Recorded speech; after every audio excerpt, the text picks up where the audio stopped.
Hi, my name is Nicoline Haan, and I am the Director of the Gender Impact Platform for the CGIAR.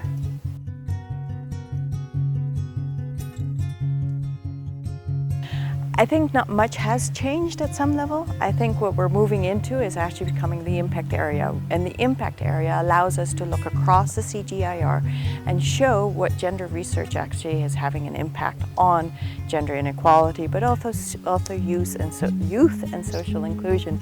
So I think one of the things that is going to change is we're going to include youth much more. And remember, in youth, we're also talking about young women and young girls, because I think that's what often people forget. But also overall in social inclusion, which I think will be an interesting and important area as we move forward, since it's all about how do we get everybody on board to deal with the issues we have today. The other area I think that will be interesting, besides moving more into these social inclusion and youth, will be the whole area of impact. How do we actually have an impact? How can we ensure that the initiatives, the science groups, all those different groups across the whole system actually have an impact? So it doesn't become just one little research project of gender like the Her Plus initiative. It's the whole system that we're looking at, and how can we leverage the whole system to have an impact on SDG 5.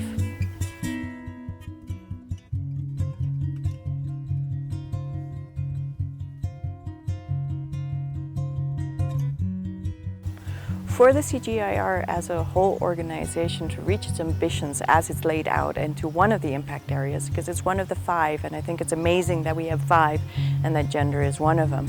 But to actually reach its ambition, it needs to ensure that across the whole system, across the centers, across the initiatives, gender gets done.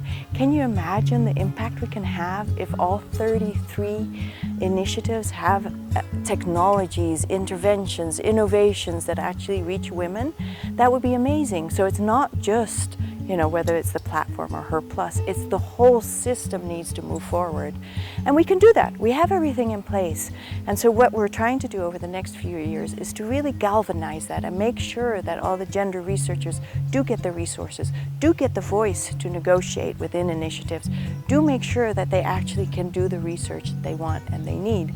So I think we're very close to being successful. We just need to make that extra push, make sure that we get the right budgets, we get the right staff in place, and I think the whole CG is ready to help women across the world in agriculture.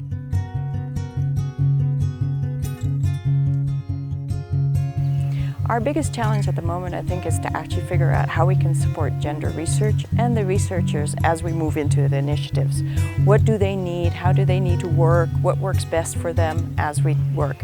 Not only on making sure the mechanisms are in place, but also that the substance, the content is there, and that we move the content in a bigger way than just a little bit here in an initiative, here and there in an initiative. So I think that's going to be very important. To this end, what we've been doing, or what we will be doing, is we'll have a meeting soon for all the gender research coordinators and the initiative gender focal points. We hope to bring them together to talk about how we can position ourselves better, how we can ensure that they get the right resources, do the right research as well as we move forward.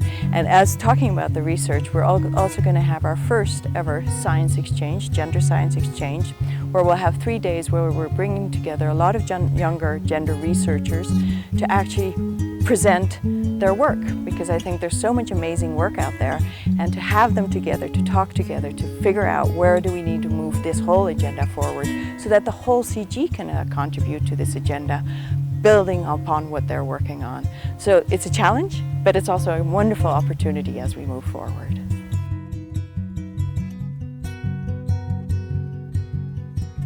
What I'm looking forward to is to actually talk about and present some of the amazing work that the CG does on gender and in the future on youth and social inclusion at the COP27, for instance. We'll be having our own side session where we're actually looking at what is climate change doing to women and how can the CG support women getting access to better technologies, better innovations to deal with climate change and build their own resilience.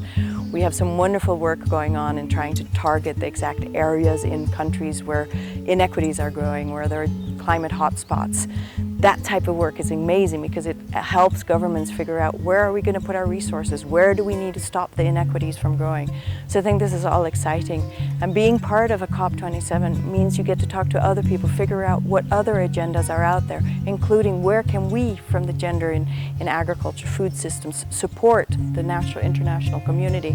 So I'm really looking forward to that.